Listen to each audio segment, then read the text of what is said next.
Hello everyone! Magandang araw sa inyong lahat. Muli po ako ang inyong powerful mom, Mami Konkon.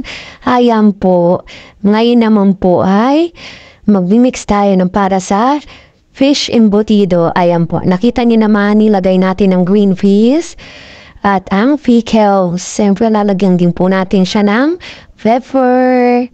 At siyempre meron din po yung bawang sibuyas at dahon ng sibuyas. Yan po. At syempre, nilagyan din po natin yan ng salt.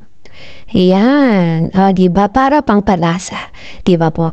At syempre, para po, medyo maganda po yung kulay niya. Nilagyan natin siya ng carrots at meron din po yung raisin. Yan. After po niya mix lahat, ayan po, ilalagay po natin siya sa aluminum foil, then ipaplat natin. At alam niyo po ba, nilalagyan po namin yan ng filling na boiled egg. Ayan po. At kita niyo naman po ang pagbabalot namin. Puro po siya laman. Hindi puro foil.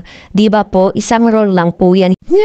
Ayan po. Diba? Okay na po. Yan. Ito na po ang ating finished product. Thank you for watching. Bye-bye!